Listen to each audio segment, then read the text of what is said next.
just no good solution to the fact that just the at sea lifestyle, the environment militates against fitness. It just does.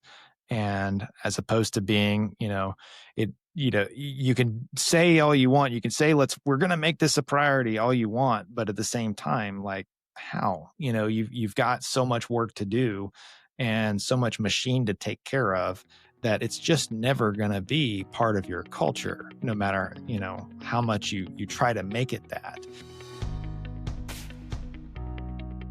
Team, welcome back to another week of the Measures of Performance, Measures of Effectiveness podcast. Full legal name there up front. Okay. Alex is joining us again. Alex, welcome.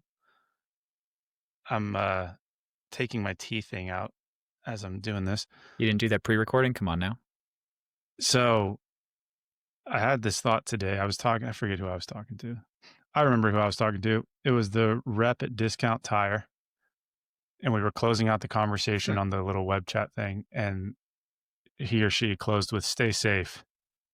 And I had this thought. I was like, I've actually heard that quite a bit. And I'm curious your thoughts as to the whole just like casual "stay safe" closer. That implies that there's a significant degree of violence out there. I have way more thoughts on this than you were probably prepared for me to have.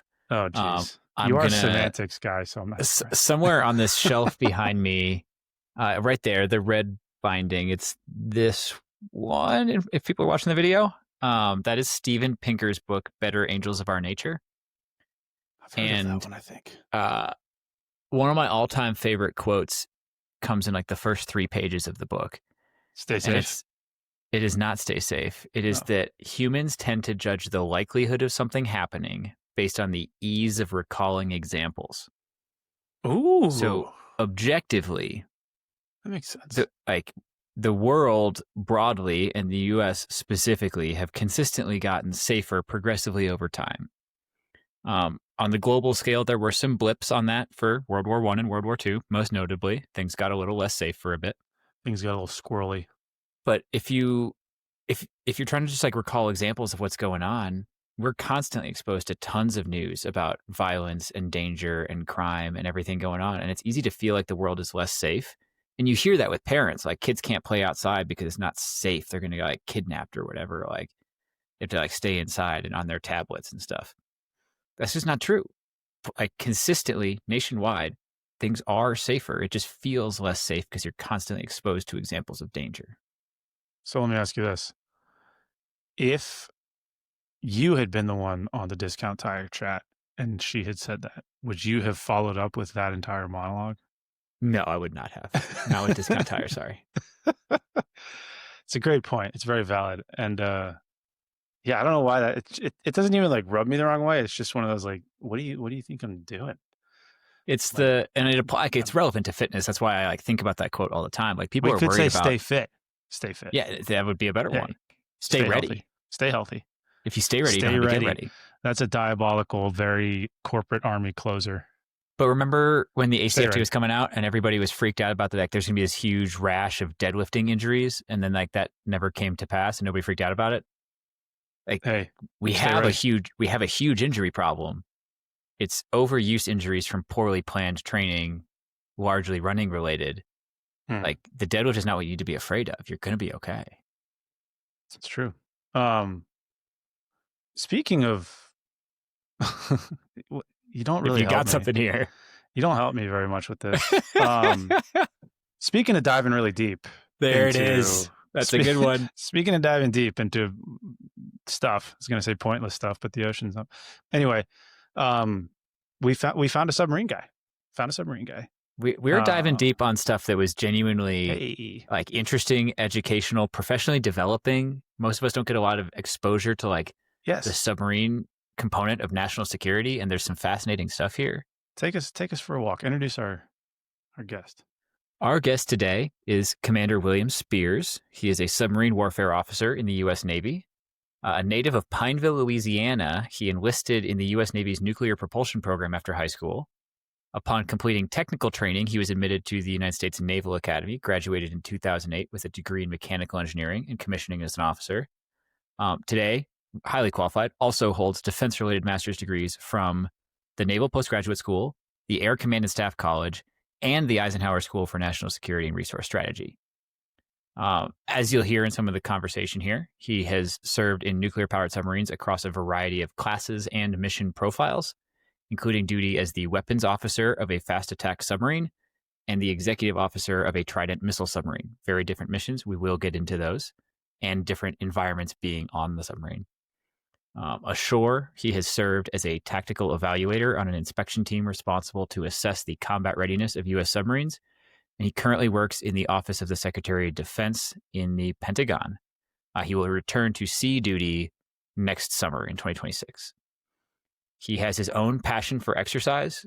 He listed his top hobby as weightlifting. You will hear a little bit about that and how that doesn't necessarily mesh perfectly with the submarine community and conditions on submarines. But he also writes on leadership, ethics, and military topics. His book, Stoicism as a Warrior Philosophy, releases in the U.S. in November. And just as a fun final fact on our guest, he lists one of his other hobbies as winemaking, but unfortunately we did not get to dive into that part in this conversation. Every time you say the word dive, you've kind of set yourself up for it. Nice mug. Yeah. By the way, is that a new mug? Very nice. It's not new, but I haven't used it a lot until I brought it back into the heavy rotation like last week. So yeah, and I mentioned this for sure in the closer, possibly during the recording itself. Listeners will know that I have been on a little bit of a side quest to find somebody in the submarine community. And I think that started when either you or me came across the LinkedIn post of some sort where this guy was like taking a recumbent bike or a stationary bike onto a submarine. And I started thinking, like, for sure there has to be some kind of human performance element to this. Like, this is a fascinating world that nobody knows about. And through friends of connections of friends of emails of guests of, I don't even remember how we landed this one, but we found a submariner. We covered that. Get it together. We covered that. Yep. You will hear me get corrected on that in a few moments. Yes. Now, team, we talk about fitness, obviously, but you will very quickly recognize or hopefully realize the joint component to this. Like, if this is a world you don't know about and you serve in the military, this is going to be a fascinating episode for you. And then, like you mentioned, we also on the back half get into some of the conversation around the Stoicism work that he's done, the book that is forthcoming. And we will have all of that in the show notes. But man, for as long as it took us to catch this fish, I couldn't, sorry, to land this fish. This was a really, really cool conversation. I will provide an important disclaimer before we get rolling into the actual episode here. This does happen once in a while, typically with DoD guests who are active duty. I feel like it's going to start happening more. We'll see. It feels that way. But we did get into a couple topics, nothing crazy sensitive or anything, but some things, frankly, I joked about this with him before he came on the podcast that like we talk about fitness and like usually you wouldn't expect it to be political, but sometimes things that aren't political become political overnight. So we did have to edit out a small portion of the episode. We won't discuss what that portion was because that would kind of ruin the point of editing it out. But I will say, just personally, I don't know what Drew's opinion is here. You guys are missing out because it was hilarious. It was pretty funny. I think it was genuinely really, really funny. And I could not have imagined at the time that it would become an issue. But now it is. So sorry. Well, the part we cut out was funny. The part after the recording was pretty funny. But we didn't want to get him in deep water, you know? Pun intended. Drew just cannot stop. I can't help it. So unless you have anything else, I'll just tell the guests or tell the team, stay safe out there. Stay ready. Fit, stay ready. Stay healthy. I've been friends with a few Submariners, and I hope I'm saying that correctly. You're not. Guys who go in submarines. I don't know. Submariners. It's guys who go in submarines. I'm a submariner. Perfect. I'm a damn fine mariner. Thank you very much. I'm not less than a mariner. So it's not Submariners? No. Although Submariner. Like a lot of, it's one of those things that, like a really, really old guy will correct you on it. But a lot of people say Submariner, including people who are properly Submariners. But Well, I haven't even gotten to the question. I've already screwed up. So we're on a roll. Hey, thanks for coming by. Yeah. So the pattern I have noticed with these guys when I have known them is that while they were in the Navy doing the thing, they didn't really care that much about physical fitness, not that interested in it. It wasn't the priority. And then when they get out and they have all this freedom, now all of a sudden they're like super into fitness. The one who's most likely to listen to this podcast is like an ultra marathon runner now. Yeah. I think it might have been like a reaction to being stuck on subs. Like he needs to be like out really far away. Is that, I can that totally just like buy the that. weird sample I have, or is that a common thing? No, I wouldn't say that's exactly the sample. Like it's a mix. But what I can say is that the culture, there is just not a fitness culture like really on ships. And so you have your pockets of it, and the Navy is a bazillion different little cultures. So like divers are always really jacked and have awesome weight rooms, and they have great t-shirts, and I'm really jealous. But I think out of like the spectrum of different warfare communities and everything, the submarine community is probably the one that cares the least about fitness, and that's just that's a function of the ship. I mean, it's all consuming just to keep the thing together, such that any effort devoted towards fitness at all is on your own dime, and that's probably sleep that you're losing to do it. So, but you have you'll have your occasional marathoners and triathlons and stuff like that do all that stuff on their own time, but you're not doing that on the boat. Well, people will know that the grabbing a submarine guy has been like my side quest for a long time now, and here you are. So thank you. But as a result of that, you are going to be subject to a lot of my dumb questions, and hopefully my dumb questions reflect the dumb questions of many of our lined up and ready to receive. I get them all the time. Our land-based listeners. So hey, but before we get too far down track, I need to say that I am actively serving in the Navy. And so that means that I am just here speaking as William C. Spears. I am not speaking for the Navy or the Department of War or any other government institution. And if I endorse some product or some, hyperlink to something, that is just my own dumb opinion that doesn't reflect anything on the government or anything like that. I have to say that because if I don't, then someone will say, "Oh, the Navy says that Nickelback sucks," when in fact, the Navy loves Nickelback. But are you a Nickelback fan? No, but I love making fun of them. And every time I go on a podcast and I say this bit, I somehow work in a little dig against Nickelback because it's something everyone can agree. Like no one's going to really argue with me on that. Yeah. I mean, yeah, I don't know enough about Nickelback. They're really good at what they do. That's fair. That's a polite way of saying that. First dumb question, because all I know about submarines has come from like National Geographic television, and from what I understand, like you got to go through somewhat of a psychological screener to even be eligible to like be a part of this community. True or false? So you have to like the screener that I remember was like a bubble chart of like these questions like I sometimes, always, or never imagine myself floating in a pool of my dead relatives. You're like, okay, I know what the right answer to this is and what it's not. But I don't know if that's the test today. I don't know. As far as the psychological screener, there's no screening for that. Like you have to ask to be an officer, you have to answer a lot of questions related to, would you really follow the orders that you might receive? And you got to be absolutely sure that you would. If you're, I don't know what they send, what questions they ask the enlisted guys, or I don't know if they may have the same test.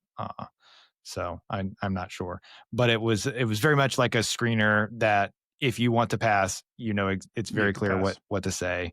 And that just makes sense. You don't know what it's going to be like until you're there. And I do get asked a lot of, do you have people just freak out because of the claustrophobia and stuff like that? You do have people that don't adapt. And you have that in every warfare community. in the military, and the submarine force is no different. It's usually not claustrophobia that gets people. It's usually the stress and the workload and those kinds of things that people just say, I can't do this. A lot of that, you have an uptick of people who start to seek treatment right before the ship gets underway. That's true on every ship, submarine or surface. That's just how it goes, and I'm sure it probably is like that in the other services right before deployment time. You're gonna have that, and that's Mhm. just kind of one of those things that you adapt to. Well, but I mean, in your case though, like if somebody's tweaking out because they're claustrophobic, you can't just like come up. No, we have had that. Like, what do you do? Well, if it is severe enough that the person, is a potentially a danger to themselves or to others, then you basically will put them under a watch. You'll take you'll immediately relieve them of any kind of responsibilities towards the ship, and you will make sure that they are under 24/7 observation until you can get them off the ship. And you Hmm. you depending on what you're doing, you might reroute the ship to go and pull up and get them off. But depending on what you're doing, you might not. In which Yeah. case, I've definitely had the guy that we had to say, okay, you are not safe for yourself or for others. You're gonna be down in the torpedo room under watch, and that's just where you're gonna live until we get you off. And that doesn't happen that often, but it happens occasionally. Yeah. I was telling Alex, this episode gives me sweaty palms because I just like the thought of that thing closing and then you're underwater. And that this is leading into my next question because we will eventually get to fitness. But can you just set the foundation for, without getting into specifics maybe, but like what does a typical deployment look like? How long are you underwater versus above water? How frequently do you go? Like just all of those for Yeah, people that have sure. no Just the idea. basics. So Just the basics. you've basically got two different classes of submarine, or you've really got three, but the division, the middle one is not that common, and they're phasing out anyway. So you've got your attack submarines, and you've got your Trident or ballistic missile submarines, or what people colloquially call the boomers. You know, they carry really big missiles that do exactly what you think they do. The attack submarines are multi-purpose ships. They're basically Swiss Army knives. They're designed to find and sink ships, find and sink submarines or ships, surface ships, and they're very good at it. But whenever you're not in wartime, what do you do with that? Well, you do with it anything that you can think of that you would do with a completely invisible warship. So there's a lot of options there. And so attack submarines or Trident missile submarines, they have very different styles of kind of operating. The attack submarines, the nominal deployment, which nominal never happens, but the Mhm. nominal deployment is 18 months of being in the locals and working up, basically spending a couple of months in fixing stuff and in port, and then a few weeks at sea, like dorking around the locals around Hawaii or whatever, find some little easy thing to do to kind of learn how to boat again, get the crew learning how to operate. And once you get through your 18 months of workup and all your check rides and all your inspections and all the things, you will leave the home port area and go and deploy. And so you call it chopping over, and now you report to a different commander, and that operational commander assigns you to do whatever they need an invisible warship to do. And that deployment period will last nominally 6 months, within which you will spend most of that time at sea, for a month or two at a time, depending on what the mission is that you're assigned. And in between those missions, you'll pull into a port if you can and reload food and get parts and transfer a couple of people here or there, but mainly just get more food and then get back out there and get back to work doing something else. A missile submarine, on the other hand, is a completely different cycle. It has actually two crews, and that two crew concept is it only really works. We've tried it on other classes of ships, and there's just a thousand boring reasons why it doesn't really work on any other class of ship, but it works really well for the Trident missile submarines because they have one mission. and they basically, you have one crew in port training and being ready to do that mission, and then the ship pulls in, and you high five, you turn over the ship over the course of a couple of days, and this other crew takes it and it goes back out, and so that maximizes the amount of time that ship is at sea, that the physical ship is at sea, and you because of the style of the mission, you can train that other crew to do that thing while you're in port. And so that ship spends those hulls out of all the ships in the Navy spend the most time at sea as a per hull, whereas the crew trades over. And that, a given patrol for one of those styles of ship is, a couple months at a time. And so they have a lot more regular schedule, a lot more predictable, but the missions are not as exciting as they are for an attack submarine. So that's kind of the basics. While we're laying out deployed conditions and expectations and things like that, there's one particular subset of it that I've been curious about. As I understand it, there are times during submarine deployments where essentially absolute silence is necessary in terms of detectability. And what does life look like during those times? How long do those times go? And I'm slightly curious about just the psychological toll of not making any noise for extended periods of time. well, so the ship has different quieting conditions, and the purpose of that is when the ship is submerged, the way you find a submarine is the vibrations that it puts in the water, and banging around things and slamming doors absolutely can give you away. And we designed the ships to be silent, and you have rubber mounts on all the equipment and all the stuff. There's all kinds of, you have the doors are designed not to slam, but you still can anyway if you're operating them foolishly and throwing wrenches around or whatever. And so there's all kinds of things about the culture of the crew and the training of just being quiet and not banging things around and all that. If you are in an elevated quieting, and when as soon as you submerge the ship, you go into something called patrol quiet, which there's just basic quieting stuff that you don't do noisy things, period, whenever you are submerged. And that's just basics. That's just cultural basics. And then if you are in a condition where you are maybe closer to something that could potentially detect you, then you will elevate the condition, and the highest condition is called ultra quiet. And at that level, you're securing every piece of equipment that you don't need at that moment to be running, and you'll put anyone that is not actively on watch operating a panel or a piece of equipment or something, you'll put them down, you put them in bed so that they're not up and about making noise. And that's so the different quieting conditions, the quieter your condition is, the less long you can sustain it. And so that's kind of a decision that you have to make. But honestly, for most of the crew, if hey, we're rigging for ultra quiet, great, I get to go down. I was going to have some kind of stupid meeting instead, and now I get to sleep. Dude, that sounds terrifying. So at which of those conditions does it become literally unacceptable to exercise? Because it seems like most exercise implies making some noise. Kind of in the middle, and it depends. We will say the treadmill, for instance, someone clomping on a treadmill, cool, that reciprocating noise that can make it out in the water, but someone riding on an exercise bike may not.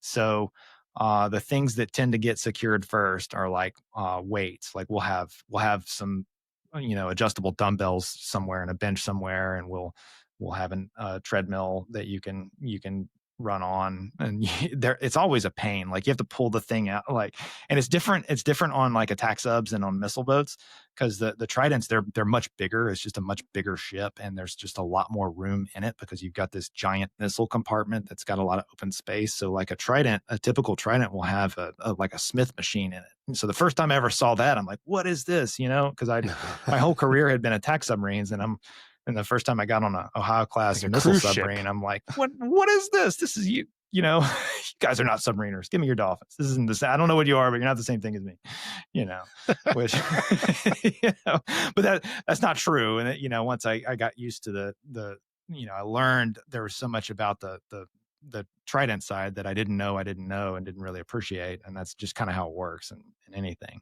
But like on an attack sub, like I remember having to like pull the treadmill out and like set it up to run on it. This is this huge pain, and then there's like this auxiliary steam pipe like right here over my head where I'm, the ship takes a down angle and like the pipes in your face and so but anyway, like the weights and the treadmill end up getting secured first, and then the other stuff after that, depending on how quiet you're trying to be and how sensitive the whatever you're up to is. Yeah. Can you sort of just hit it there, but I'll ask you directly. Can you just lay out what the setup looks like? And is it the same on all attack, ships versus all ballistic? Like, what is it? Or is it just kind of free for all, whatever you can get onto the boat? You mean like the fitness gear? Equipment? Yeah, the fitness equipment. Yeah. It's generally going to be the same stuff, but it's not per ship's drawing. It's not like part of the ship's complement that you're supposed to have this or that gear on it. It's more like there's a morale organization within the Navy that has this gear that you can go check out and you can get on the boat. And so sometimes it's like, oh, hey, we got a stair machine this time. Hey, sweet. And where are we going to put it? I don't know. We'll figure it out. And do you check it out? Like, is there like how do you get on the thing if there's only one of them? You mean like how do you get any time using it? Yeah. Well, it's not like the whole crew. First of all, it's not like the whole crew exercises and That's a good point. Would choose to if they had infinite time. And then given that there are a lot of people who would like to exercise that just don't feel like they have the time to do it because they're so busy with other stuff that they'd basically be giving up sleep to exercise. And so you've got, this handful of other people that will typically every piece of gear has like it's 5 or 6 people that you just always see on it. And That makes sense. My solution was to just I would always bring a 40-pound kettlebell, which is a pain to get down to the boat. But once it's there, I'd keep it in my stateroom, or, when I was a weapons officer, I kept it down in the torpedo room, and, I'd just go down there and use my kettlebell. And that was just mine. And I can, you can get a full workout doing that if you know how to do it. Is it true? Maybe this is a question for both of you guys. I think the TRX was invented on a submarine. It wouldn't surprise me. Like, I think most of the boats will have a TRX set up, and it just makes perfect sense for a ship because I think the story was like, and this could be mythology, but like some Navy SEAL that was on a submarine, like threw some straps together, and I can say it was definitely a Navy SEAL. His name was Randy Hetrick. I don't know if it was on a sub or not. We'll say it was for the sake of this episode. Sure, let's go with that. We'll go with that.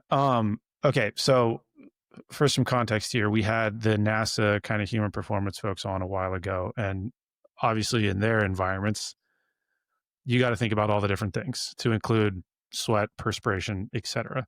Mm-hmm. On a sub where you're using, and I'm going to butcher this, but like recycled oxygen, presumably, guys working harder, does that create issues or no?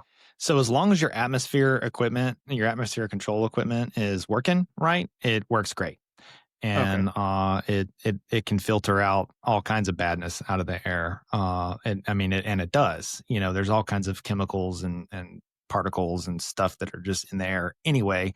And so you've got equipment that, you got electrostatic precipitators and stuff like that. Like think ionic breeze, but just at an industrial level.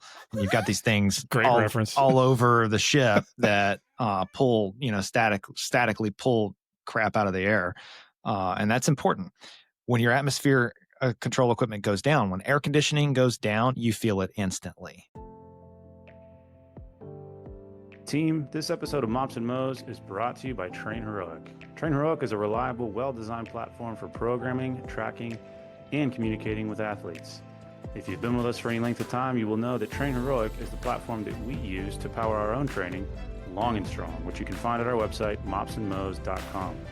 If you're looking for a solid platform to support your own coaching, whether it's your full-time role or a side hustle, Train Heroic is definitely worth checking out. You can use the link in any of our show notes. You can find it in our newsletter, or you can head to our website, mopsandmoes.com/training to get your first week for free.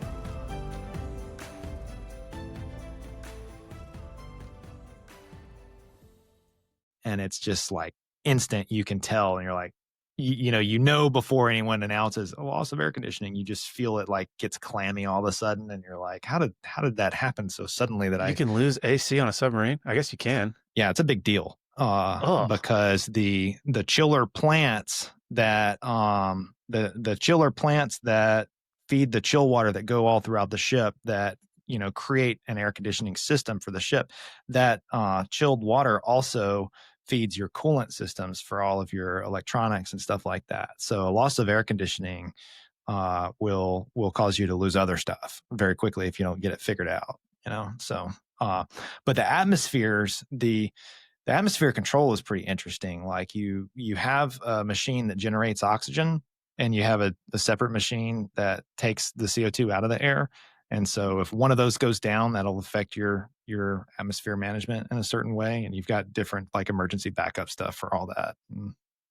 But generally, you are, whenever you're not being super quiet, you can, poke a snorkel out of the water and suck in new air and just ventilate the ship that way. And you don't even need to run your oxygen generator. That's a good point. And, but that, if you're in a situation where you don't want to be, poking stuff out of the water, and you're trying to be a little bit stealthier, then you need to basically keep the atmosphere internal to the ship and recirculate. Yeah. And then you're just on your oxygen generator and your CO2 scrubbers. So all that's pretty interesting. The atmosphere control stuff is one of those things that people don't ask about a lot, but here we are. Here we are. But to answer your original question, like people sweating and stuff like that, I mean, you've got stank on the boat. You've got stank guys. But what does a submarine smell like? It doesn't smell good. It smells like boat. Just like a locker room and like fish. It smells like the chemical that we call it amine. I don't remember what the full name of it is, but it smells like the chemical that is in our CO2 scrubbers. It's got a very distinct smell to it, which once you're on the boat for a minute, like you very quickly get used to it and don't notice it anymore. But whenever I come off of it, like all my clothes smell like it. And, my wife's like in the laundry immediately, like the whole house smells like, it smells like boat now, And, someone you've always got the crew member that like doesn't know how to shower and stuff like that. And it's very quickly like, we got to fix that guy. Like that's not going to be okay in this environment. And, Jeez, man. Yeah. This is not the question I expected to ask, but does showering get affected by the need for silence? Like, yeah, it does. Alex sings in the shower. That's why he's asking. So your ability to make fresh water, the equipment that you make fresh water with, might be one of the things that you need to. It's not loud, but it's not nothing. And so if you need to secure all of your extra equipment, that might be one of the things that you turn off, or it might break and you might need to stay on station anyway. And so I've had that happen where we basically lose the ability to make fresh water, but we need to be where we're at. And so you start doing things to conserve your fresh water while you're trying to fix your desalination plant. And, the first thing that you stop doing is laundry. Laundry is the thing that consumes the vast majority of water, and secure that first, and then you start thinking about hey, we're not going to shower for a while. Yeah, so that might be a good time to not work out. Now, don't let me give the impression that happens all the time. That's like just the kinds of stuff where it's like, hey, we're here and we need to stay here, and so we're gonna start doing funky things to make the ship last longer where we're at. Man. So somewhat related to water conservation and stuff, I'm curious about the food situation on a submarine, especially when you're talking about like a month or multiple month periods without coming into port. I assume it's pretty reliant on non-perishable stuff. Like, how healthy can you eat when you're on a sub? Yeah, you're right. So it's a function of how long you've been out. So fresh goes away. Like your fresh fruits and vegetables are the first thing to go. So that's gone after the first, week or so. And then you start running out of things like, you'll eventually move from real eggs to powdered eggs and stuff like that. And then you start getting into everything being frozen and canned. And then if you are on station long enough, then you start doing weird things to extend the food. And that, I have had tomato soup that's really just ketchup with water in it, you know, and like little parsley leaves on it to try to make it, sex it up a little bit. But that's not the normal thing. The normal thing is actually the food in the submarine services. The submarine services is known for having the best food in the Navy, and I heard about that. it's because you can. It's because you've got small crews, and it's a morale thing. It's a thing you can do well to make the morale better, and so they do. You don't want to mess around with not having good food, and it affects our fitness. Just real fast, not a question here, but for all the soldiers who listen to this podcast and have provided feedback on DFAC food, as he talks about tomato soup that's actually ketchup watered down, like it could be worse. Yeah, could be doing that on a submarine. So you mentioned this as like fitness being a morale thing versus like a training thing. And so I want to dive in now to the fitness rabbit hole, I guess. And we can go all kinds of different ways, but it sounds like presumably it's not a priority in the same sense that like the, for lack of a better term, land-based forces use it. Yeah. But I also can't imagine a world where you're just not exercising for several months and maintaining a high level of like sanity / morale. So like, what does That's that because look like? you exercise and it's important to you. So you can't imagine. So you think if you went that long without exercise, you would go crazy. There are lots of people that, given the choice, they would not exercise. And when given the choice, they do not. It's a thing that, I go crazy if I don't exercise too. And so I do. And sometimes I lose sleep. Sometimes I would choose to exercise instead of sleep. And like, that's just always been the case.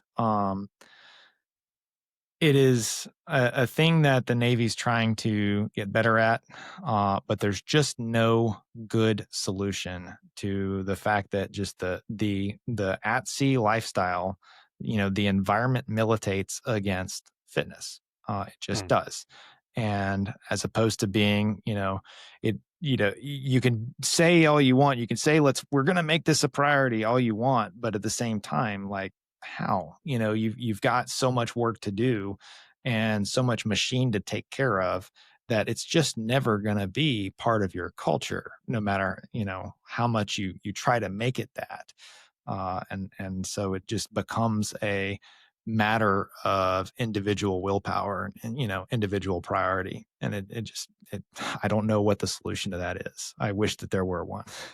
What was your routine? What did your kind of routine look like? Yeah, my rule that I just eventually figured out that's sustainable is I need to work out 4 times a week, period. And that's just kind of like, that's something I can always do no matter how hard I'm working. It's just not that hard. And to keep from blowing up undersea, I have to pay close attention to how much I'm eating, and so that's, a lot of people will complain about like, oh, well, we can't because we work so hard. We're so unfit because of that. Like, yeah, no one made you get that extra ding dong, like that was you. Yeah. So, I mean, take responsibility, guys. But, my routine is typically, like I said, I bring a kettlebell underway and you can do a full body workout with a kettlebell in 30 minutes. And, so a few times a week, doing that and just making sure that I check that off and having a routine toward that end, and basically having the rule, from a motivation standpoint, if I just say like, this is the rule, I must get 4 days a week. And if I don't get 4 days this week, I've got to get 5 the next week. And that's enough motivation there to say like, well, that's going to suck. It's going to very quickly ramp up and become 6. And I'm going to develop this backlog. And that just kind of is a mental hack to be able to, find the time and make it important enough to do. But that, and then hitting the exercise bike or the treadmill every now and then, just to mix it up whenever I could. Never really can lift weight. Like I just can't get into lifting weights underway. I like big, heavy free weights, and just the Smith machine doesn't do it for me. And so just the kettlebell and some kind of cardio is just typically what I'll do underway just to kind of stay sane. Can you, because you've mentioned now torpedo room, can you give us a sense of how much space you're working in here? Yeah, Like how tight is this? it's it's not a lot of room. It's kind of basically the way the torpedo room. Imagine like a passageway, kind of shaped like an H or something that is not much wider than my shoulders, and within that space I can sit there and do kettlebell swings or something, or we can pull out the weight bench and adjustable dumbbells, and on either side of me is our weapons racks that are full of torpedoes, and so within that space you can do a lot with that space. Can you, okay, dumb question, what happens if you hit a torpedo with a kettlebell? Probably we're going to have a really long and torturous meeting about it and about safety, and then we're going to make a lot of new rules, and it's going to just really suck. And we're going to have to do some investigation, we're going to do some engineering and stuff like. Yeah. If you're worried about the safety of the torpedo, by the bombs. Yeah, the torpedoes are they're pretty well engineered. I wouldn't worry about that. God, I've let go of kettlebells before in gyms. I can't imagine it hitting a torpedo on a submarine. Like, well, shit. That's why you always do it. I do it forward and aft, where if it for some reason it flies out of my hands, it just would go, and hit the floor or hit the deck. Yeah, and I was the WEP, so I was not about to take risks with my torpedoes like that. Because it's come up in very, very different environments with people on this podcast, talking about like approaches to exercise, minimal effective dose, like what your programming looks like, things like that. Is it fair to assume that you're probably trying to like squeeze everything you can out of a pretty short session here? We're probably talking like are you a Pavel simple and sinister guy, or like what's your approach to these training sessions? Yeah, I would just do some interval training for and that was just kind of my kettlebell thing, or get X number of swings within just basically however fast I can get that done, and it basically in 20 minutes, whenever you're swinging around a kettlebell, like you're ready to vomit, and that's usually good. And I was like, okay, well I did something today, Cool. So is there a like a pre? And I feel like your answer is going to be no, but I'll ask it anyway. Like a pre underway kind of PT eval, and then a post, the same way we would do in like a deployment scenario, or does the Navy care what happens to folks while they're away at sea, or like what does that look like? There is the Navy has a once a year, and it's always been twice a year. It went to once a year during COVID, and it took forever to come back. And I think it just now came back to twice a year. But a physical readiness test, that's it's push-ups, a plank, and a run, a mile and a half run, and you can't do that on a ship anyway. And that's the cardio portion could be swimming or could be biking too, and you just got to do that. And basically as a ship, running a ship, you've got to find a time to do that in the period of your while you're in port. And it's a pain, to coordinate to get your whole crew there to do something like that. And then if you are deployed, you can basically waive it. And so that I remember doing that every time we had deployed. There was one PRT that was waived in the one of the two, and so it just would become a 1 a year thing. But it wasn't really attached to the deployment cycle. It was more like the deployment cycle was just the reason to waive it. If it kind of came up. Can you do a PRT for record on a submarine? I don't think you have the stuff to do it. I've definitely never seen it done. I don't know why you would, because just to be the guy that did. I don't know what's the walkable length. You could conceivably do it with the exercise bike, but you would have to like figure out a way to do it for all 150 people with that one bike. Like there's no Oh, logical. I'm picturing like a Trident submarine surfacing and like guys jogging back and forth on like the flat part on the top of it. the deck. Like just Yeah, like, that sounds like a good way to get man overboard. Problems. Yeah. The dumb question that came to my head was, is it slippery up there? But I'm not even going to ask that question. So you mentioned in our email exchange back and forth, you mentioned not wanting to rant about physical fitness culture in the submarine space, but I've already have now. Yeah, that's what I was going to say. I want you to rant about it. Like, what are you may have heard this in some of our other episodes, and actually the guy that we have coming out this week corrected me. For a long time, I've said keys to the castle. The true phrase is keys to the kingdom. So I'll ask you a closer very early. If you could change something about the kind of physical fitness culture of the I almost said submariners, what would you do? What would it look like? Well, if you're giving me the power to change culture, Yes, you're not saying like, okay, you're now king of the Navy, figure out how to change the culture. You're just giving me the direct power to change the culture. I think that physical fitness needs, failing to maintain your physical fitness needs to be as socially unacceptable as failing to brush your teeth. It's just something you have to do.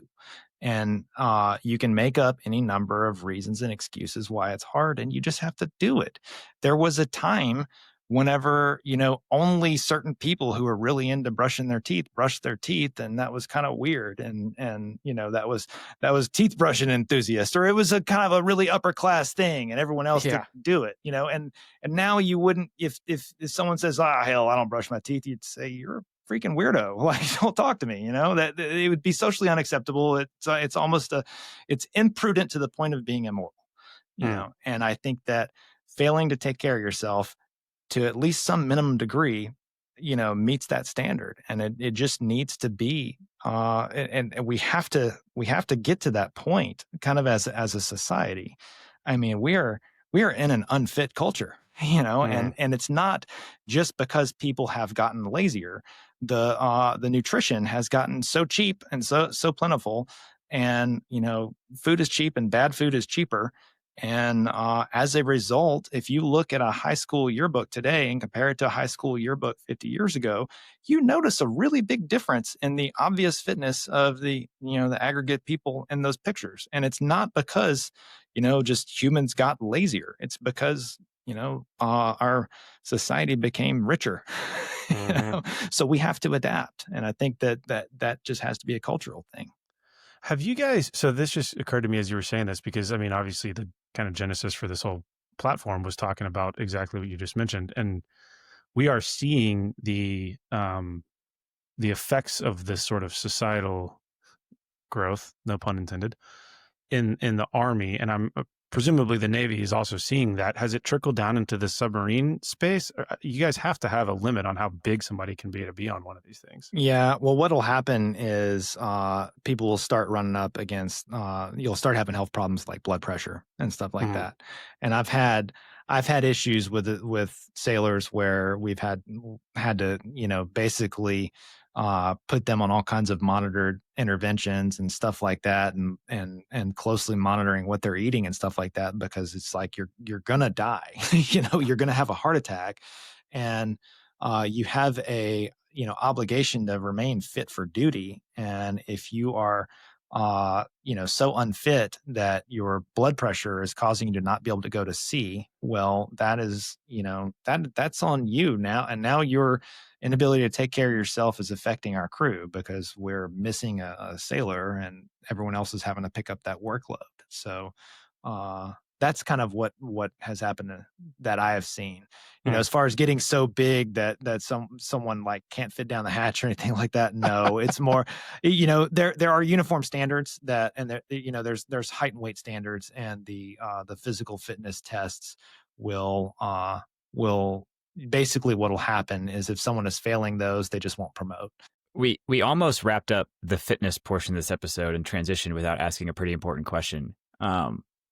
Like sleep and circadian rhythm stuff. There's no sun underwater on a submarine. You probably work weird shifts.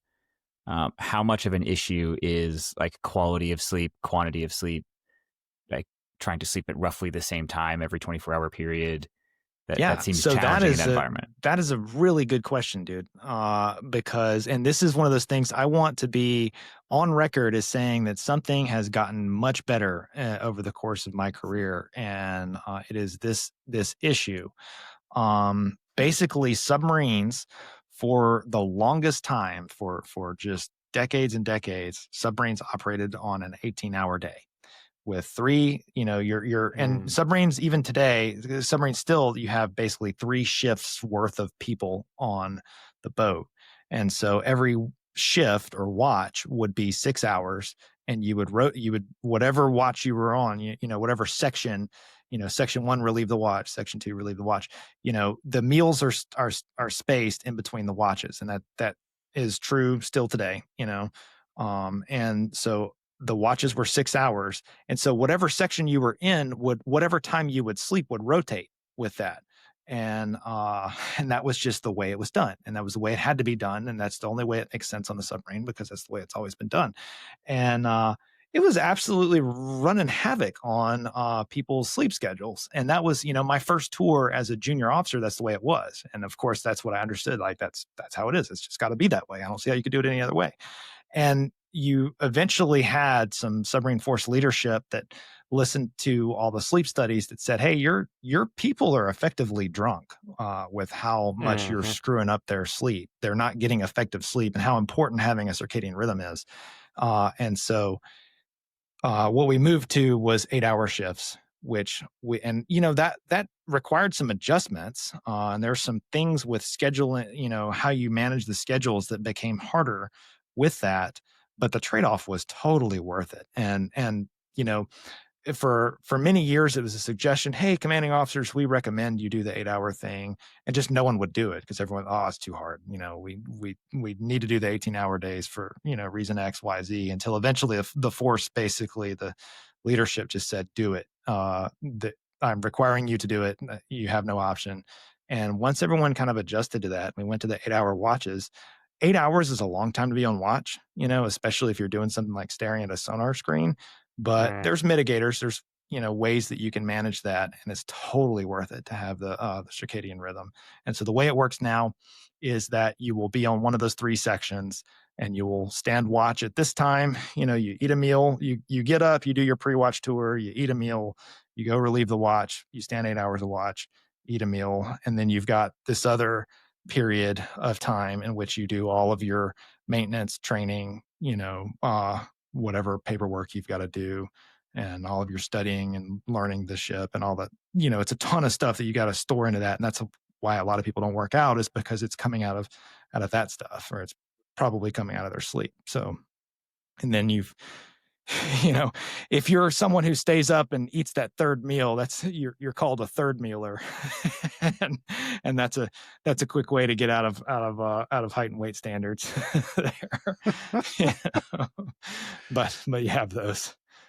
Do you I have a dumb question, then a smart question? Can you just play music on a submarine? I imagine somebody has some Van Halen just playing while you guys are hanging out on the boat. So what is actually funny is whenever you've been underway for 30 days, you recognize the day when everyone's Spotify accounts die.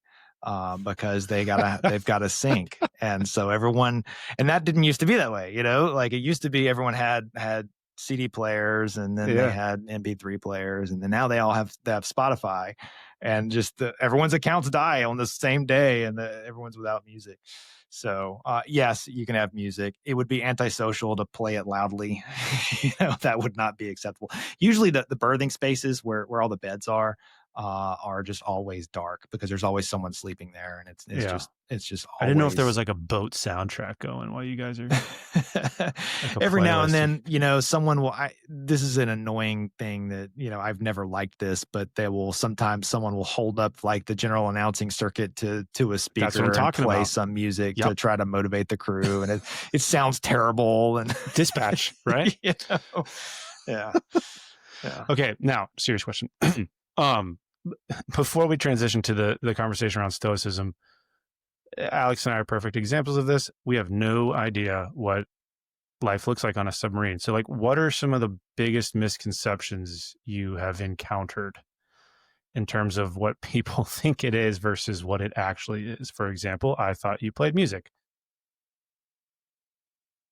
Well, the submarine movies, everyone's always like chiseled and sweating. And there's always the paint, like the beep, like the Yeah, sonar yeah, ping. that's a good one. That's a good one. Everyone, the chiseled and sweating thing is the one that cracks me up. Is just it's like always like just these grizzled, tough looking dudes and Sweating. like That's they're so always true. it's always like intense and there's like a clock and you know. and so that's a misconception. The chiseled and sweating thing is not. What was the other thing? Yeah, I'm sorry, I got going on that. No, I think that was the ping. Yeah. So no, we don't just go around pinging in the water. Like we can do that. That's called active sonar. So the vast majority of the time we use passive sonar, which is you're just listening. You're bringing in, you're absorbing all the frequencies and interpreting it, and then putting it all into the gronculator, and there's I can nerd out on how sonar and fire control work for way longer than you guys have got. But the bottom line is the ping is a thing that you can do, but it's like turning on a flashlight in a dark room. It's like immediately everyone knows, oh, you're right there, so I can do that, but why would I? Yeah. So usually it's actually surface ships that are going around pinging all the time because they're looking for submarines. They don't have any real good reason not to do that. So it's just like a massive game of hide and seek going on. Yeah. That's awesome. I mean, I'm going to get in so much trouble. Somebody's going to listen to this and they're going to be like, Commander Spears, you're embarrassing the Navy. How dare you? You did your disclaimer already. We also have a standard disclaimer at the end of every episode. Yeah, that was just a joke. We don't look like a bunch of fat homeless people hovering around a periscope. We're all chiseled and sweating. Chiseled and sweating and pinging our way through the water. Yeah. Man. Okay. Yeah. So we spent the vast majority of the episode on our typical material: fitness, nutrition, sleep, all those kinds of things. We do want to give you a chance here, and I'll plug your thing like straight to the audience, and you can do with it what you will. Okay. He's got a book coming out, Stoicism as a Warrior Philosophy: Insights on the Morality of Military Service. And I think to figure out where this became the thing you wanted to focus on and write a book on, I'm curious what got you interested in Stoicism. Because I know I come from the Army. There is a whole subculture of like Army field grade officers writing blogs about Stoicism. Like that's a thing. It 100% exists. And I'm curious, maybe it's like a military thing. Maybe it's just like guys of a certain age get attracted to the concept. I don't know. Yeah. But what drew you to Stoicism? Okay, so Stoicism has blown up in the last couple of basically in the kind of 2010s time frame. It exploded onto the internet, and it's a phenomenon. It's an internet phenomenon, the popular Stoicism movement. And I'm always wary of someone who says like, "Well, I was into Stoicism before it was cool," because I'm like, "Well, are you a vampire?" It's 2,000 years old, right? So, but it has been cool in the military for much longer than the popular Stoicism movement. There's a particular guy who I admire very much named Vice Admiral Stockdale, who, whenever I was at the Naval Academy as a young, bewildered midshipman, I was like a prior enlisted guy, and so like being a prior enlisted guy at a service academy, you're like extra lost. You're like, what? I don't belong here at all, And so studying, kind of learning about the heroes and the Stockdale was one I kind of started reading about to say like, I've got to figure out what is this legacy here. Stockdale was really into Stoicism well before there was an internet, and but it was big in military culture before that, for the very good reason that it is a moral philosophy that encourages all the things that you want in a warrior. Moral virtue, equanimity, calm, self-control, all those things, and all those things are really functions aspects of morality, and that's kind of one of the arguments that I make. Whenever Stoicism hit the popular culture thing, you started having people who, and like I didn't notice this. I basically was spent my first tour on a submarine, having no consciousness that it had hit popular culture, and then, I came to shore duty and started paying attention and realized that it is now suddenly everyone is a stoic, and I'm like, what the hell is this? But you have a handful of people who say, well, if you really read the Stoics, you would know that they would think that the military is evil. And I'm like, wait, what? Okay, let's see what Marcus Aurelius says about this. And so my kind of approach to this was to say, uh, let's investigate and let's see what the Stoics actually said about these things. And there's some ambiguity there, but I think I address it. So I basically said it's a matter of time before someone writes a book on this. I think I could do it.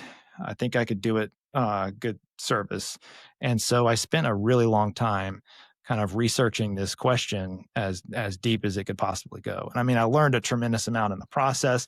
I had no idea when I started out that I would actually be able to write a book, but I said, well, let me try it. And I mean, it took me a really long time. I've always been a writer. But typically like articles and stuff, like professional articles and stuff like that. So this is definitely the first book. I hope it's not the last. But it is. I'm very lucky to have been able to find a publisher for it. But everyone that's read it loves it. The book is much better than the author, which is not very hard to do whenever you're dealing with really good ideas. And I mean, these ancient ideas, the reason that we still talk about ancient ideas is because they cut to the core of what it means to be a human being. It's the same reason we still study Shakespeare. It's like it's survivorship bias. There was a lot of bad philosophy back then too. We just don't talk about it.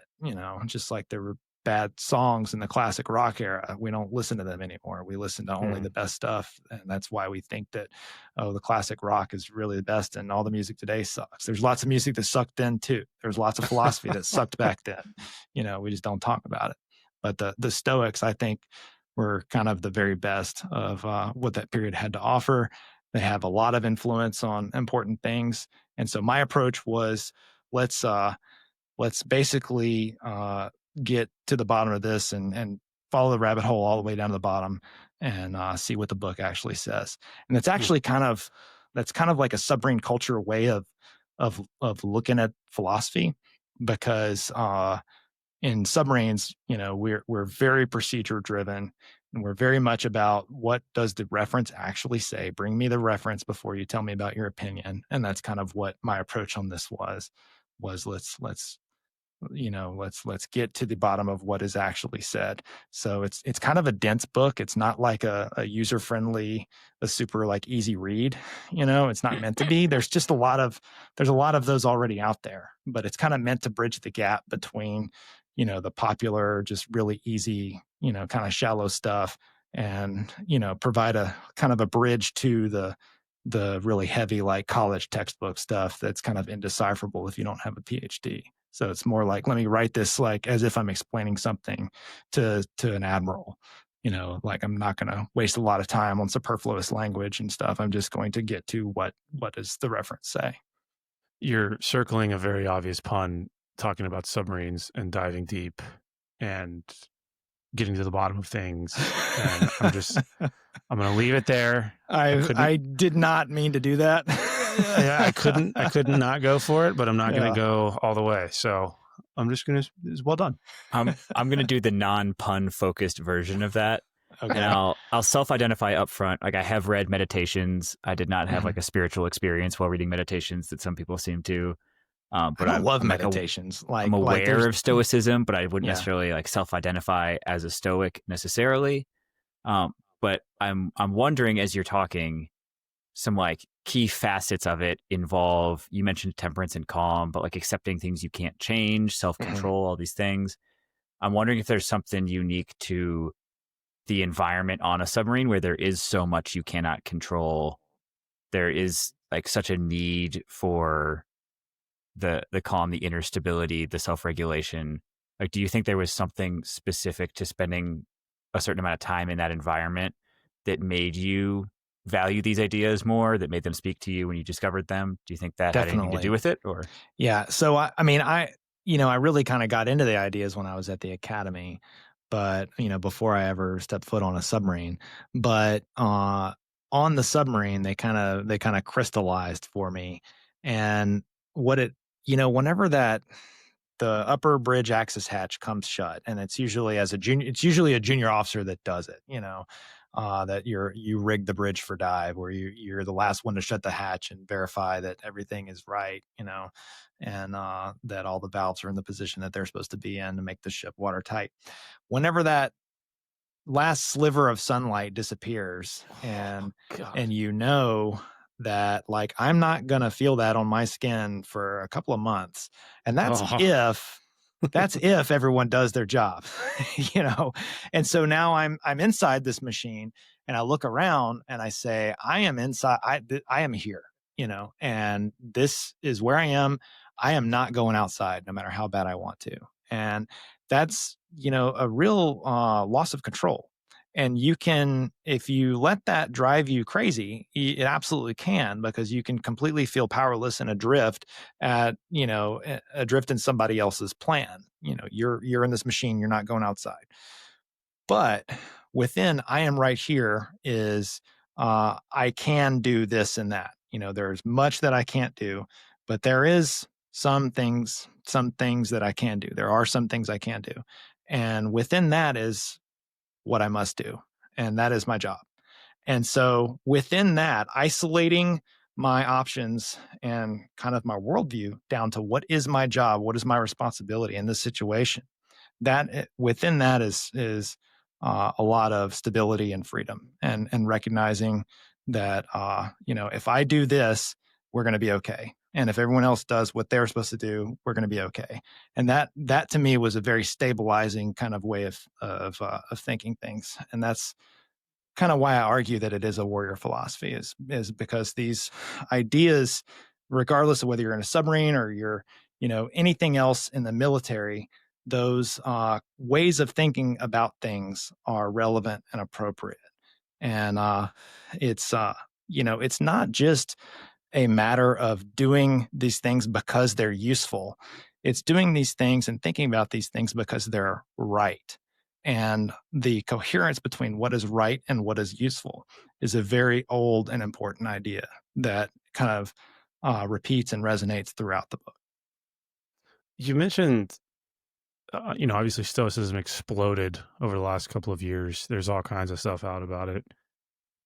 In your mind, what are people still getting wrong? Or like, what do you, when you hear people, oh, I'm a Stoic or I practice Stoicism, but they don't really, I mean, like, where do you, I guess the question is two-parted.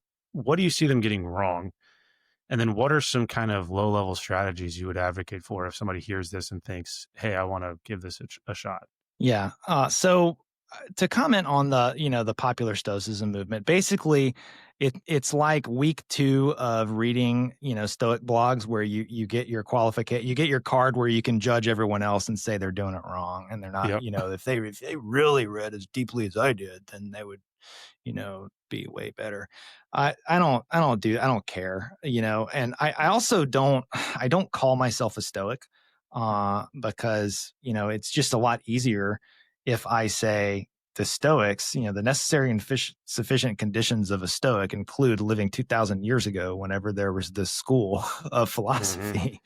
And by using that definition of Stoic, I don't have to quibble about who's a real Stoic and who's not. I just don't care. It's an individual thing. I'm an eclectic. I'm going to read philosophical ideas and adopt the ones that I think are correct, and reject the ones that I think are not correct. And the Stoics lived in a time before there was electricity. They were wrong about some stuff. I think they were right about a lot more than they were wrong about. So, as far as the stuff that people get wrong out there, they lose track of the fact that it is a moral philosophy. And I think that, it doesn't bother me so much, but I think that, they're missing out on the most profound insights that come from it. And that's another point that I try to make, is that whenever you're looking at, you want to be if I go in front of a bunch of young cadets or young, midshipmen or soldiers or whatever, and I say, all right, guys, I'm here to talk about morality. They're all gonna just their eyes are gonna roll back in their head, and they're gonna say, what is this church? I didn't, I don't care, and that's because they think, when you hear morality, you think that's about helping little old ladies across the street and saving yourself for marriage and all this other stuff that doesn't sound that tough, you know?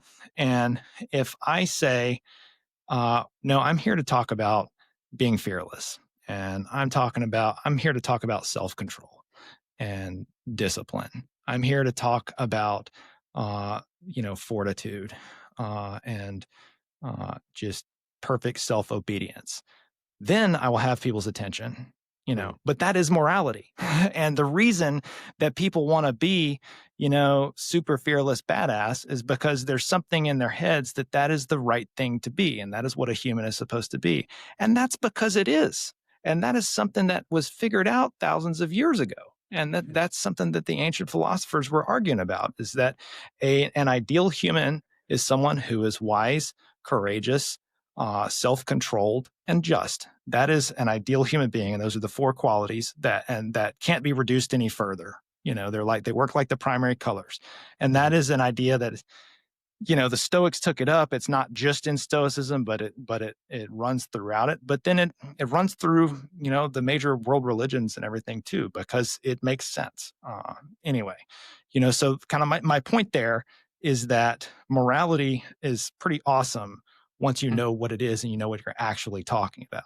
And when you realize that having the discipline to take care of yourself and the prudence to brush your teeth and go for a run every now and then, that's a moral quality, and that's a moral virtue to do those things and have that level of self-obedience. So I think that those things are important, and I think that is a thing that in the popular Stoicism movement, it basically just focuses on ways to stay calm and not be bothered by things.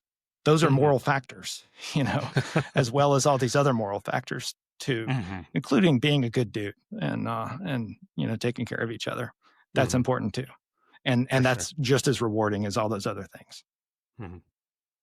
So this one's I'm kind of going back to clean up a question I wanted to ask during the health and fitness conversation, but it also connects to Stoicism a little bit. Over the last couple of decades, things have changed a lot in terms of what combat deployments look like for soldiers. Even astronauts on the space station are making video calls to their friends and family during trips to space. Soldiers all over the globe are making calls, maybe not video every time, but they have ways to communicate in real time back to their communities, their families, their friends, all that. On a sub during a deployment, what is clearly people's Spotify accounts turn off because they can't connect and they can't make sure their subscription is still there. Like, what ability do you have to communicate with your family and friends while you are underway? You have email whenever you are not in what's called MCON or emissions control. And pretty much as soon as you start doing anything interesting, that gets cut off. And so the emails will just kind of pile up. And then, so I found out that we were going to have a boy before I found out that we were pregnant. Because the emails, whenever they come in, you don't necessarily get them in order. I think that honestly, like there's a lot about it that I like about losing the connectivity, and it's never something you would choose, right? I definitely hate being out of contact with my family. That's what I hate the most about it, because I really hate not knowing for sure that everyone's okay. I want to know. The first thing I want to know when we're back in communications is like, are the kids okay? Are you okay? And once I know that, then everything else is fine. Because if you start spiraling, you start thinking like, oh, kid could be hit by a car right now, and I no one would tell me. I would not know. That's a good point. And so that can make you spiral if you ruminate on it. But the other piece that's really nice is the lack of connection to social media news, like the news, all that stuff just goes away. And suddenly we have to like interact like human beings. And that whatever that noise is that causes you to get polarized and to get angry about all these things that you can't control, like that's just gone. And we've got a job to do. And like, oh, my Spotify went away. I might have to go down and sit down and play cards with another human being, like a human being, you know. And I find that I think that that's very healthy, and for just so many reasons. I do find that I cannot handle advertising anymore. Like I can't sit there and watch TV. I can't sit there and watch sports on TV or listen to the radio because I get so used to not having advertising blaring in my ears all the time that when I get it, I just can't stand it. I have to turn it off. But yeah, so I hope that answers the question. It answers the question. I was not expecting during this conversation to discover that like the last remaining refuge of normal human social interaction is like in a giant metal tube under the ocean, 20,000 leagues under the sea. Yeah. Isn't that just completely absurd?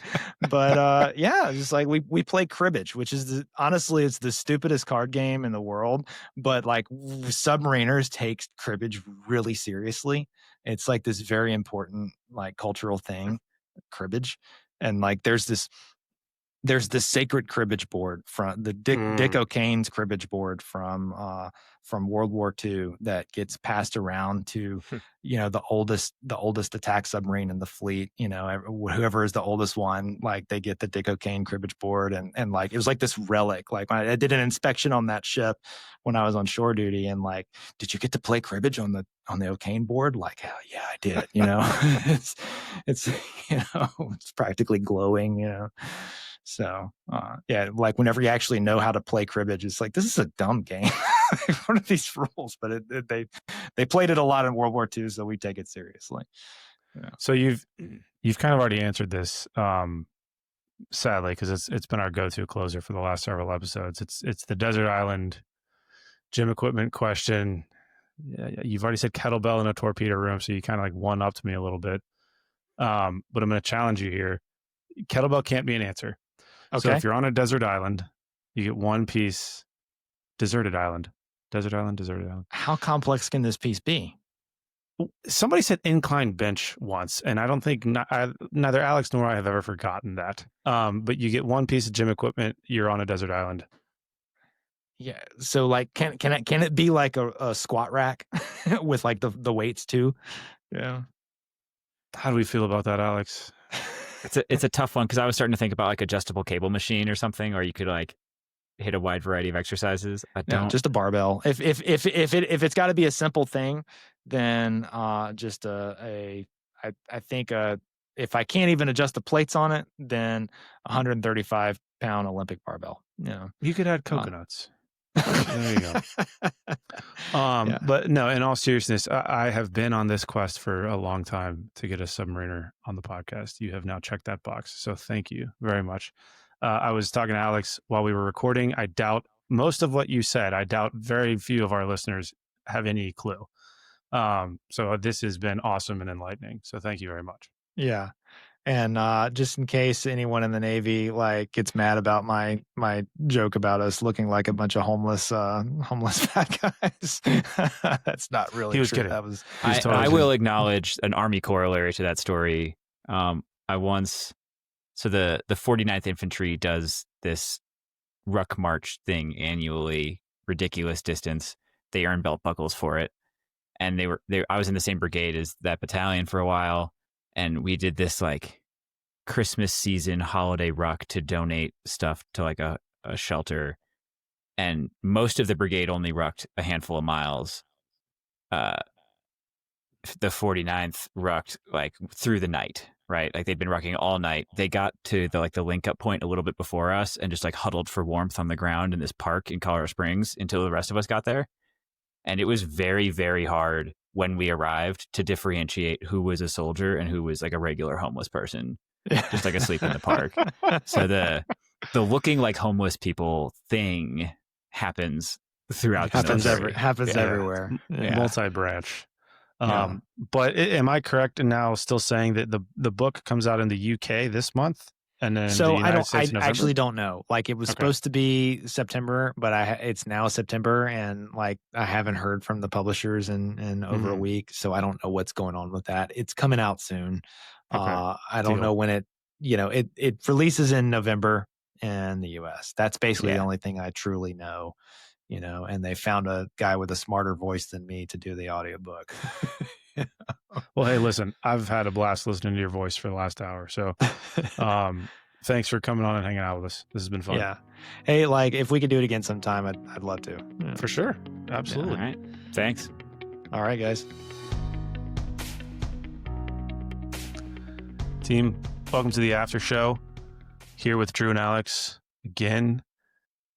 I got to be honest, we talked about some things post-recording, pre-after show that I thought were awesome. I won't mention them here. Not strictly classified, but can't go on the podcast. And that was the most fascinating part of the conversation. The coolest stuff. I think my side quest itch has been scratched, as it were, but have no fear, listeners. We will still keep looking for those niche human performance. Drew apparently has not checked the Discord in a little bit. I saw the Army divers. Yeah, so I think the next conversation that goes into like a unique corner of military human performance will probably be Army divers. But I will say, as with I think a lot of our guests, Will has graciously offered to come back and hang out with us again. So I know we say this a lot now, but seriously, if people listen to these things and it is interesting or you have questions, send them in.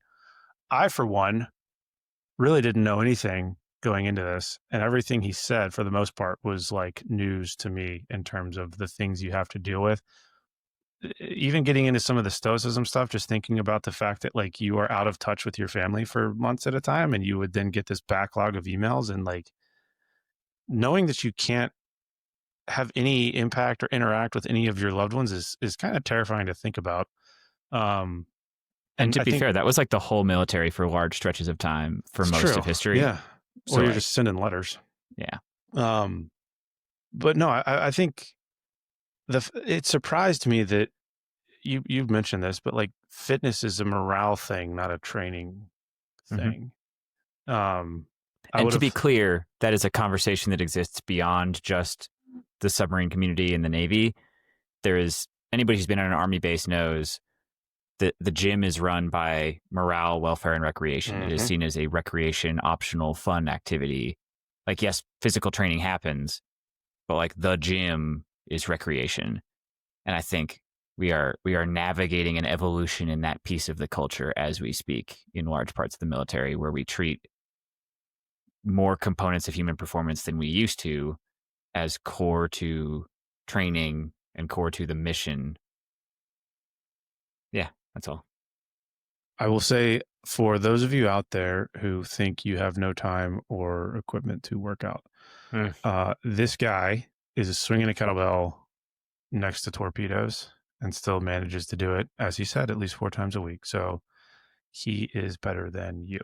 And then just again, kind of I guess my last piece, because I know stoicism, and we mentioned this, it is a little bit of a buzzword these days. You do see it kind of all over the manosphere, the internet, whatever. But I can't think of anybody more qualified to talk about it than somebody who spends his profession underwater dealing with so many variables he can't control. So I, for one, am super excited. He did send us an advanced copy, which I think is awesome. I'm pumped to get into it. So yeah, we'll have all that in the show notes. I really appreciated the circadian rhythm stuff, because as I started to think about it, when there have been research studies on circadian rhythm where they try to find out what the natural rhythm is without the input of the sun. And like every submarine deployment is a mini version of those studies. Like, you just don't see the sun for extended periods of time, and we see what happens to your sleep quality. Do you think they play Here Comes the Sun by the Beatles as they're coming back up to the... I should have asked him that. Drew's really hooked on like playing certain songs over the PA system of a sub. If you're stuck in a boat with dudes and gals for that, like, you should have a playlist for your submarine. I get the impression that subs still have like grainy intercom systems, and I understand that like analog is important because it's more reliable, easier to repair, whatever, things like that. but it seems like we got to be close to a point where we could put like upgraded quality audio on and take up less space and potentially less electricity and things like that. And if you're doing that, then you can play music directly over instead of like holding a mic up to something. But I was going to ask if subs have Wi-Fi, but the moment passed. Right. But no, yeah, thanks again, team, for hanging out with us. Thanks for abiding my side quest. It's still going on. So as always, if you are in one of those weird corners or you're an Army diver, reach out to us. And unless you have anything else, sir, I think we'll see everyone next week. Bye. Hey, Alex, let's cover our ass real quick. Oh, great idea, Drew. All right, guys. The views and opinions expressed in this program are those of the speakers and do not necessarily reflect the views or positions of any entities they represent. Thanks for tuning into this week's episode. Before you go, please rate and review the pod on the listening platform of your choice. You can also visit us on our website at www.mopsinmos.com. That's mops, the letter N, mos.com. You can check out the library of podcast episodes, our latest blog entries, any helpful resources, and also sign up for our newsletter. Drew nailed it. Just to underline a couple of things, the podcast entries have in-depth show notes on the website. So if you missed anything or you want to read any of the research we talk about, it is all there. You can, at the bottom of the website, sign up with your email and receive future updates from us. The blog posts go a little bit more in depth in kind of written form on a couple of topics we get questions about all the time. But most importantly, I just want to ask all you guys, our best way the word gets out is absolutely word of mouth. So tell your friends, tell the people you work with, anybody you think would find it useful. Thanks for spreading the word. If you have any questions or comments, feel free to shoot us an email at either Drew or Alex at mopsinmos.com. Or there's a contact form on the website. Thank you.